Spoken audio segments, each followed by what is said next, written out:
PushGapRadio.com, Hamilton Park, Dallas, Fort Worth. So no, black culture is trash. You don't have to correct that. Black culture derived from the gutter now. Gutter-minded, right? That's what we say. We getting it out here. Everybody proud to be from the slum, proud to be gangster. We ain't celebrating black doctors. We don't know no black bankers. No, I'm black too. And as such, this being my ethnic culture as well, I have a right to have something to say about what I'm seeing going on. She's right. Black American culture is dying, and ghetto black people are somewhat responsible. Let's talk about it. Who's more racist, black people or white people? Black people. You know why? Because we hate black people too. Everything white people don't like about black people really don't like about black people. There's some shit going on with black people right now.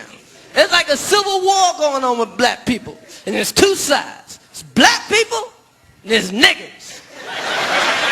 And niggas have got to go. Every time black people want to have a good time, ignorant ass niggas fuck it up.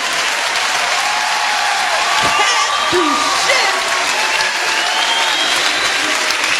Can't do shit without some ignorant ass niggas fucking it up. Can't do nothing. Can't keep a disco open more than 3 weeks. Grand opening, grand closing. Can't go to a movie the first week it come out. Why? Because niggas are shooting at the screen. What kind of ignorant shit is that? Hey, this is a good movie. This so good I gotta bust a cap in here. Hey, I love black people, but I hate niggas. Here is my little 2 cents that nobody asked for. I am sick of seeing black Americans in the media, on social media, in the news, doing crime, walking around next to naked, the women, the men perpetuating gang violence, substance abuse. The absolute worst of our community is oversaturating the media, even though they make up a small percentage of all of black Americans. I'm gonna be the one to say it. Black people are known for violence, crashing out, shaking butt, and downright degenerate behavior. We are the only ones with our negative qualities to be at the forefront and representation of our community. Asian people have all types of issues, but they're known for being smart. Meanwhile, we got Megan Thee Stallion twerking at presidential rallies before GTA 6. Clearly, we are in the end of times. But besides that, look at the representatives they choose as the spokespersons of black people. Trump 2020, 2024. But I ain't no proud black man. Niggas almost shameful to be black. What black folks have done, nigga, for the last 50 years, we ain't got nothing to be proud of. By the 1920s, homie, we was a vibrant race of people. We was married with families intact. We come along after the civil rights movement, nigga, and black people have declined. What is there to be proud of, homie, other than niggas killing niggas in rap music? An astounding point when she says the black culture that we see on the internet, in media and entertainment is not indicative of all black people. I cannot stress that enough. Collectively, we f***ed up, tainted, poisoned, and we cannot keep continuing making babies. This group have to be destroyed. We have to be wiped out, homie. Because of the hearts of this group of black people, homie. We too hateful. We don't even love each other. We don't like white people. We don't like nobody. We have become the new slave master. The white boy used to be mean to everybody. Our ancestors used to didn't talk in public. They didn't want to be noticed by white people. We want to be noticed by white people. Oh, I'm sorry. Did I break your concentration? Welcome to Estevan TV. I'm at PushGapRadio.com. PushGapRadio.com. Bridging the gap between old school and new school radio. PushGapRadio.com. It's Dallas, baby. PushGapRadio.com, Hamilton Park, Dallas, Fort Worth. PushGapRadio.com in Dallas and Fort Worth. Welcome back to another edition of Shaka 401 and the main event on PushGapRadios.com. We tell you how it is. Them other niggas tell you how it might be. Black culture. How did we get here? We're about to break that down for you. A look at the historical shifts that move black culture from unity and purpose to fragmentation. We're going to critically examine the complex and often painful trajectory of black culture, exploring the forces that have, over time, eroded its foundational strengths and diverted its vibrant essence. We'll also explore how post-civil rights era challenges, including assimilation pressures, the breakdown of traditional community structures, and the pervasive influence of mass media. But real quick, back in the Gap, we did a video with Charleston White on hip-hop and how it contributed to the downfall of black culture. Check it out. We've been doing a lot of stuff in the game. Y'all just not finding out who he is. Charleston White, roll tape. They don't want this man in the game. Check this out. You know, we obviously blame the rapper, but we ignore who's behind the rapper. And Nobody. It's the white man. No, you goddamn lie. No, it's the white man. No. Listen, when you show up to my record label with your killing nigga music, I ain't behind what you wrote. The white man is for sure. You wrote them before you got here. Yeah, you just gave $1 million for it. But you wrote it. But listen, listen, brother. I'm a businessman. Right. I ain't got nothing to do with what you wrote. You wrote the lyrics talking about killing your neighbor. But you didn't tell me, no, this isn't what you're supposed to be writing. You said, I'm going to give you $1 million for this. Brother, but listen. So you no, I didn't. With the utmost dollar amount. No, I didn't. I'm a businessman, and I'm about business. Because when you stop rapping this, and I get a Nas X, and he can rap gay, I'm going to sign him too. You showed up with these gay killer lyrics, brother. I ain't got nothing to do with what's in your mind and what you want to project. I just know your destruction makes money. You came to provide y'all destruction, and it's gonna benefit me and my family. Why would I turn you down? Do you turn down the pregnant drug addict who's trying to buy crack from you, brother? What about the girl who may look underage and selling? Do you turn her down? What about your homeboy's woman who's in a compromised state and you can fuck her and she come to you? Do you turn her down? Yeah, white man didn't tell you to come in there with that madness. Your madness sells. Me and my family gotta eat. So there are 4 types of black people. Okay, we're gonna check out that real quick before we delve into the program. There are ethnic blacks. They're the second largest segment of black America. Then you got ghetto blacks or Neagles. They're the third largest segment of the black community. Mainstream blacks are the largest segment of the black community. And Uncle Tom blacks. They say that these are the blacks that are similar to mainstream blacks, except that they have a specific desire to adhere to American white cultural traits. They're educated, speak with absolutely no slang, and never represent any black cultural traits. They're not threatening, believe the negative stereotypes about black people, and pretty much like the same thing them folk do. Your average black American is a middle class, working class, blue collar Jane and Joe. The ghetto subculture, black ghetto subculture that we see often portrayed and over inundated and oversaturating the media, those black Americans make up a tiny, tiny percentage of black Americans as a whole, but somehow they're in the media, overcompensating in the media, oversaturating the media. I know I don't just speak for myself when I say that I'm sick of seeing it, that it's gross, that it is destroying what black culture actually is. It's co-opting black culture as a whole and making it seem as though all of black culture is ghetto subculture. I'm not the only black American who takes issue with it.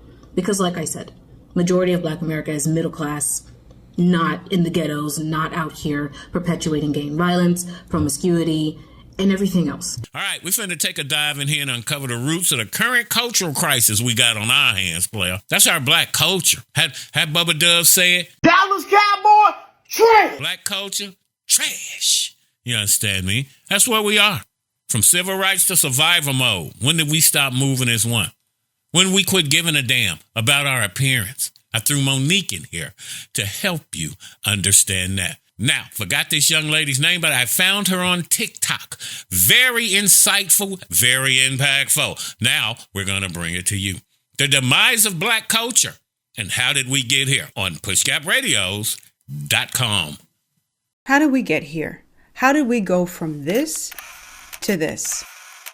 From polished and dignified to sagging pants and bonnets. From songs about upliftment and empowerment to songs about lasciviousness and degeneracy, and this, and this. From spending time with our kids to... As the years go by, we're seeing a greater devolution of black culture, propped up by communities and politicians determined to sit back and watch the destruction of black communities. One thing is for certain.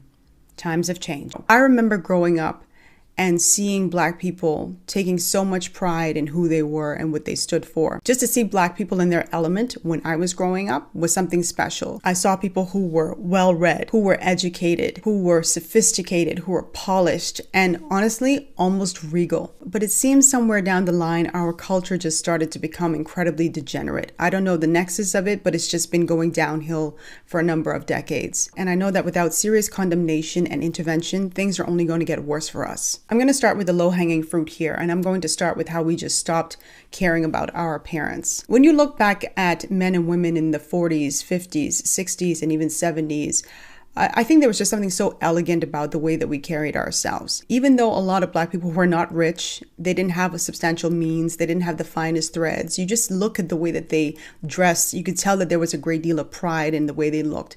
They wanted to show people that, hey, we are elegant people, we are decent people. And at that time, a lot of people viewed Black people as less than their white counterparts. Even when you look in the 70s and you saw those men and those women with their big afros, there was such a huge sense of pride in the way that they looked. And you could tell by the way they walked down the street that they wanted to look fresh, they wanted to look clean. So we've always been interested in looking nice as a people. Today, the landscape is completely unrecognizable. I see Black women going outside with bonnets on. They not just to the food store either. I'm talking about in government buildings and offices. They're wearing these bonnets, pajamas, just attire that really should be left at home. When I talk about them damn bonnets, let me tell you something.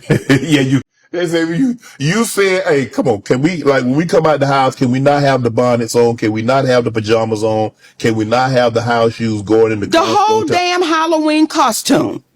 That's a Halloween costume that you wear on Halloween. And I am passionate about that because what is the representation that we're giving to the little girls that's walking behind you? What is the representation that we're giving to our Black men that's walking beside us? What is the reputation that we're giving? Men are walking around with sagging pants or wife beaters. It looks like some of them just rolled out of bed. These are the things that we do. And what always bothers me is that we always have someone who will justify that type of behavior. They think there's nothing wrong with it.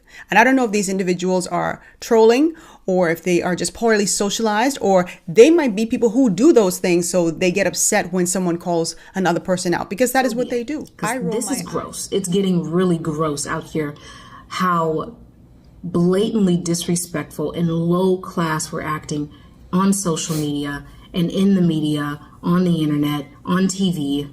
And you can claim that this is someone else's set of moral standards, but no, it isn't. It isn't. Look at Black America in the 50s, in the 60s.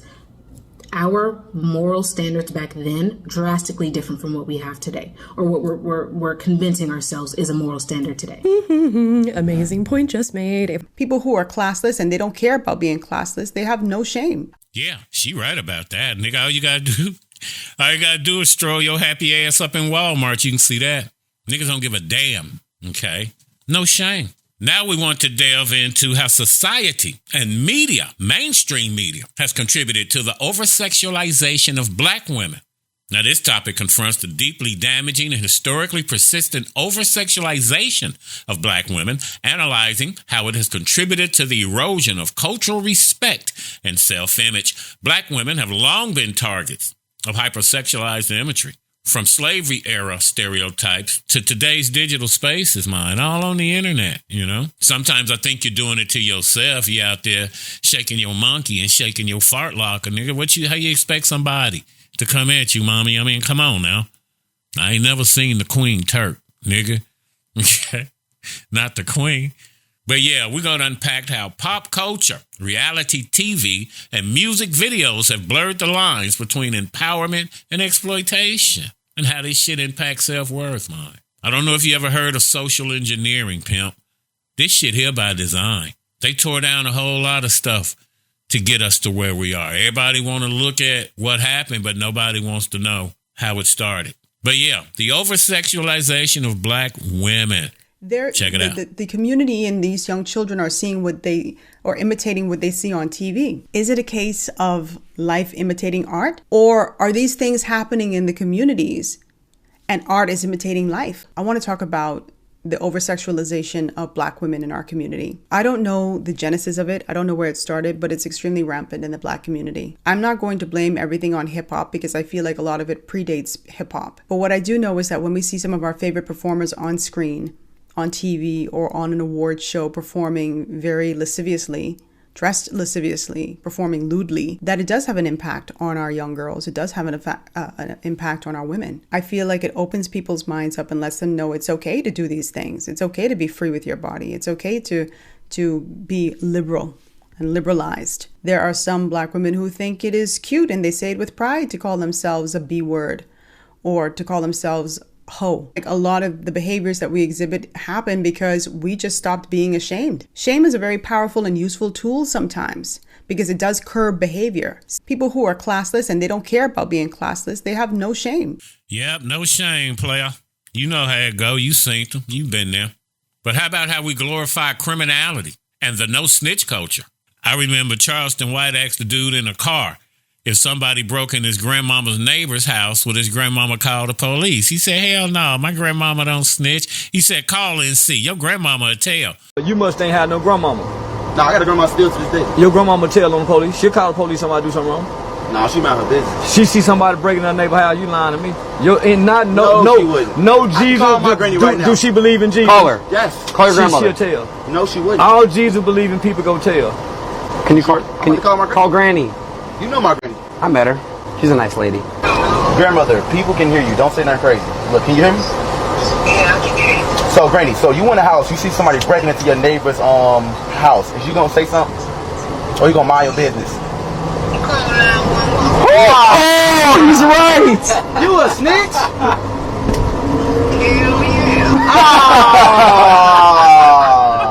Up, and that's when Charleston White told him, nigga, that's the problem in our community. That nigga got that nigga. You didn't say nothing then. He came for you. But yeah, we're trying to tackle the alarming rise of a culture that often appears to glorify criminal behavior and fiercely enforces a no-snitch code within certain segments of the Black community. In my neighborhood, they gonna tell. We got plenty of white folk where I'm at.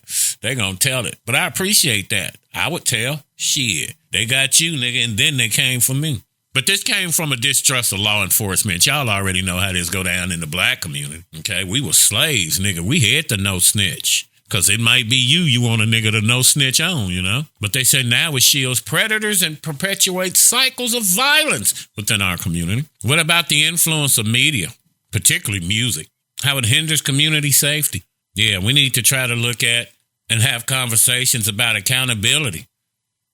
That shit dangerous, fam. Let little mama speak. I want to talk about how we have a tendency to glorify criminal behavior in our community, and even worse, we make excuses for it. FY, nobody from the hood is thinking about y'all scary bitch ass. Oftentimes, links are made between rap music, hip hop music, or violent films or violent TV shows and the Black community. And I've heard community activists, community leaders saying, oh, the community and these young children are seeing what they, or imitating what they see on TV. Is it a case of life imitating art? Or are these things happening in the communities and art is imitating life? We also have this no snitch culture that feeds into our criminality. I did a video. I just want to put a in jail. I want to snitch. I want to tell. Whatever they call telling, snitching. I want to do it, and I want to make it cool to do it. It's my honest belief. I recommend snitching. I don't recommend doing 20 years for nobody. It's no honor amongst thieves. So why do I have to be honorable amongst thieves? We all criminals and crooks. Why do I have to be honorable amongst y'all, man? No, everybody play by them rules, lose. And there are so many people who live by this street code that they just don't snitch. And I understand that there are individuals who are fearful of reporting certain things to the police because they feel like they could be in harm's way. I totally get the fear there. But when everybody remains silent, the whole community suffers. Yeah, everybody suffer, nigga. You up next. You on deck. They tell somebody something. What the white folk got out of that, nigga? See something, say something? I don't know. Okay, somebody might come see about you. What AT&T used to say, they're going to reach out and touch someone? Yeah, that's the problem in the community. That's the problem in a whole lot of places, mine. But hip-hop and its effect on Black culture, Sexy Red, Suki Dookie, that trap music, that house music, particularly all the videos. Where are the Michael Jackson videos, mine, you know? I was checking out Culture Club earlier, okay? That was back in my day. Boy George and them were rocking. But yeah, all our videos is filth, perversion, deprivation. Where are the groups? You know, hip hop started out as a powerful protest tool. And that's why them white folks were saying. Now the niggas in New York talking to them niggas in L.A. And they got the same story. We was getting strong. Think about hip hop back in the Gap, nigga. Remember Martin Lawrence and all them was rocking the HBCU joints and whatnot? Yeah. Hip hop, rap music started out as a powerful protest tool, but has evolved into a multi-billion-dollar industry, often controlled by outsiders, nigga, them folk. That's what I love about Master P. Shit was born from the streets as a voice of protest. Them people saw that. It's creative, very empowering back in our time. And they saw that. They had to dumb it down. But, you know, its immense influence has also ushered in a darker side. That pervasive emphasis on materialism, misogyny, violence, and the celebration of illicit lifestyles. We all seen it. Dabbled in it a little bit, some went too far. Put something on their books, why don't you? Okay, but yeah, look at how hip-hop's influence shapes identity, values, and perception. They know that. And whether it still uplifts the culture or contributes to its demise and distortion. They know that images. What did you have before you had written word? Nigga, you had images. The ancestors left images all over the place. They know that. That's another joint mine. Hip hop and its effect on the black community. Get at it. We tell you how it is. The mother niggas tell you how it might be. PushGapRadios.com. Dallas, baby. Let's talk a little bit about the hip hop influences. Now, I am a hip hop head. I'm a rap head. I listen to all types of music. And I don't believe that rap and hip hop are inherently bad. I think the problem that comes into place is when you are only exposed to one thing and you don't have positive influences to counter those things. So if you are in a toxic environment, you are in a negative environment constantly, and then you're being fed a diet of bad rap lyrics, misogynistic lyrics, violent lyrics, then what's going to happen? You become a product not only of your environment, but of what you have fed yourself. You've sated yourself on those things. It's respectability politics. If you are Black and you speak your piece on what we're seeing in the media, if you don't like seeing the low morality that is often portrayed about the Black community in the media, from the trap music to the Black women twerking in music videos and all over social media, the Sukihanas and the Sexy Reds of the world. If you are Black and you take issue with it and you talk about it, you are usually called bourgeois, sadiddy, uppity. It's respectability politics. You're policing Black bodies and the like.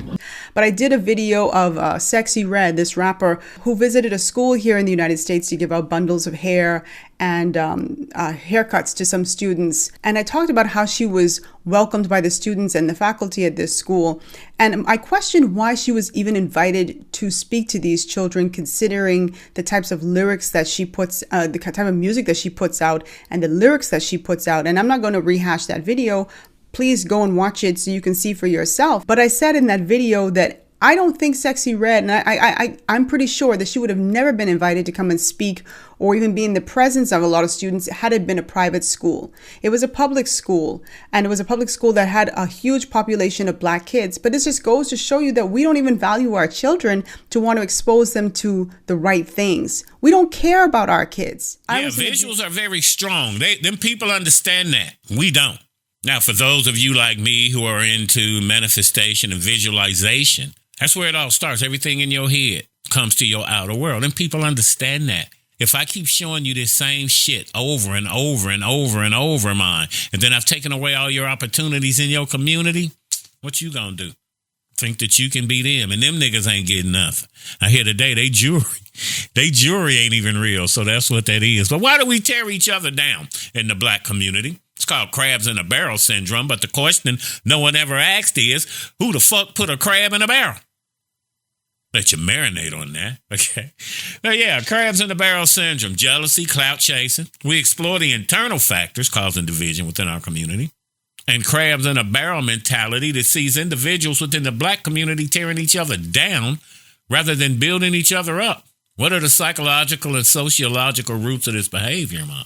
See, when we got released as a people from slavery, we got what they always, we didn't get what they always get. What's that? Mental health, Little kid can get unalived at a school. Every little kid in the school get to go talk to somebody. Who the hell did we get to talk to? Make that shit part of the reparations package. Mental health. And I don't want to talk to a white shrink. Give me a black person. Okay? Give me a nigga named Abdul who went down for like 15 years and then he got his psychiatry degree. Let me talk to that nigga. Okay? He understand my anger. Okay, white folk just want me to forget about it. Oh, yeah, like September 11th and Pearl Harbor. Shut up and sit down. Yeah, but what are the lasting effects of systemic oppression? And I tell you, everything is visual. So visually, what they do is they create the illusion of fostering a scarcity mindset, competition for limited resources. That's like rats in a cage, nigga, and you only got one slim thing of damn Velveeta cheese. Limited resources. But social media amplifies these destructive tendencies, creating arenas for public humiliation and division. What's first thing a nigga used to yell? World Star! You already know. Okay? Why we criticize before we support? And is this infighting stunting our collective progress? Check it out. In the black community, such delight in tearing each other down. There is a huge difference between objectively critiquing someone in love, because you care about them and you care about the collective, and just tearing someone down. Look at the entertainment world in the past few months, particularly the comedy world, and how over the past 2 months we've seen comedians going after one another in the most vile way, saying the most mean-spirited things to one another. And then later with Monique, who just can't seem to get out of her own way. She went on stage and once again doubled down, insulting Oprah Winfrey and Tyler Perry and so many other people. But what saddens me is the amount of people who support her and defend her actions. And it really is symptomatic of what we see inside of our communities.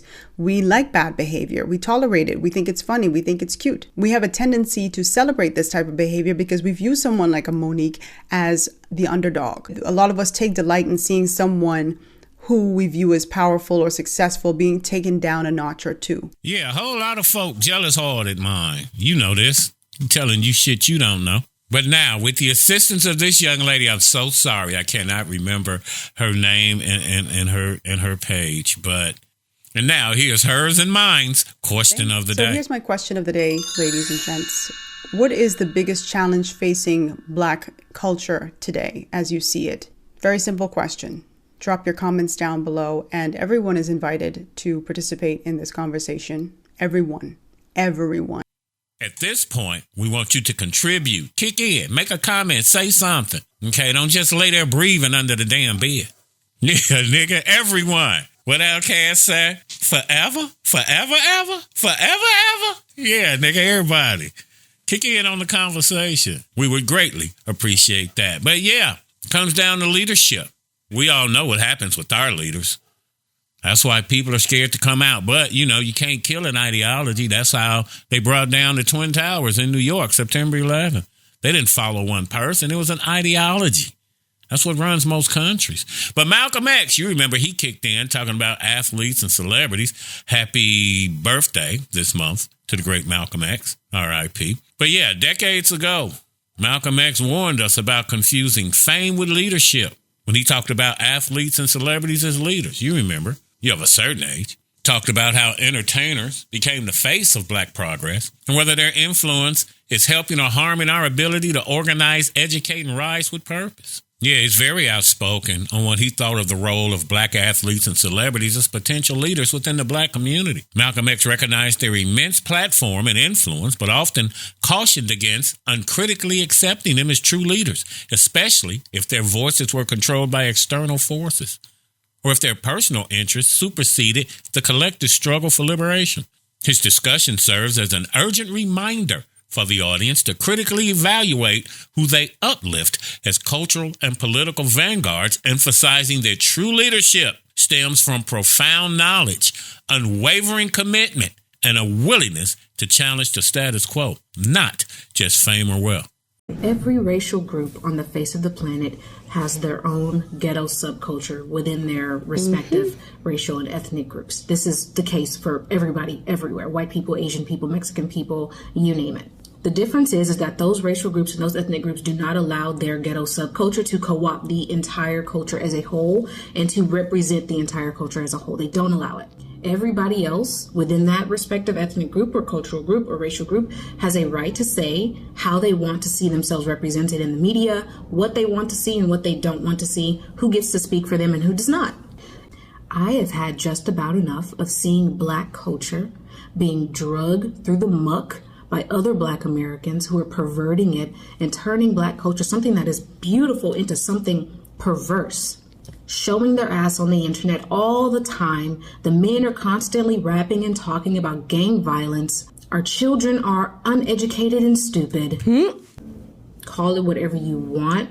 You're not going to get me to shut up about it. I'm Black. This is my culture too. I have a right to talk about and critique what is happening in my culture and have something to say about it. That's all. Ooh, she said, that's all. Yeah, pimpin', that's all. You remember the Little Rascals? I'm sorry, kids, but you got to go. That's all there is. There ain't no more of this here show. Do you get to give your input? We can't give it on our sisters. You know, you can't say shit to them, but do you feel you should be able to give your input because you're a Black person? It's your culture. Never forget, it was all by design. You took away the trades out of the schools. You got the jobs out of the communities. You did everything economically. Okay, life goes like this. A job, social services, welfare, and then you have welfare reform. That's 2 years. A job, welfare, social services, and then crime. It's been that way since man has roamed the earth. It's psychological. They understand better than we do. Hit us up. Let us know what you think. We greatly appreciate your input. Thank you for riding along with us. But yeah, Black culture's not dead, but it's in critical condition, fam. Think about it. What we glorify, what we ignore, what we accept, all that shit shaping the next generation. Time to stop pointing fingers and start talking about accountability. Man in the mirror, Michael Jackson said. But I know people in our age group, we not into that. Thank God there was no internet and YouTube and shit when they was landing the mothership in Soldier Field. You understand me? But yeah, we can't heal what we won't confront. The alcoholic can't start healing until he realizes he's an alcoholic. Same thing with the junkie. We won't confront it. We can't deal with it. Can't elevate. That's why I miss my dad. That old man told me to face my fears. JT made me face my fears. And today, nigga, can't shit stop me. That's the generation of men I was raised by. But this culture today, again, do your research. You know how we got here. Question isn't just how we got here, though. It's where do we go from here? Join the conversation. Like, comment, and subscribe. We're trying to get to 5,000 subs. We're at 4,400. And we would greatly appreciate all of your help. Devastating, titillating, definitely invigorating. Not like I'm insinuating that I think we stimulating. Reason that we get good ratings because we don't be perpetrating. All we got to do is touch a microphone. We Shaka 401 in the main event on the bangingest thing on your urban internet radio dial. PushGapRadios.com. We're bridging the gap between old school and new school radio. PushGapRadios.com. Dallas, baby. And we're out. Hey, this is Scott Moran. It's not just the brothers that listen to PushGapRadio.com. For the hottest new show in the Metroplex, it's Shackleford 1 in the main event on PushGapRadio.com. Hamilton Park, Dallas, Fort Worth. Dallas, baby.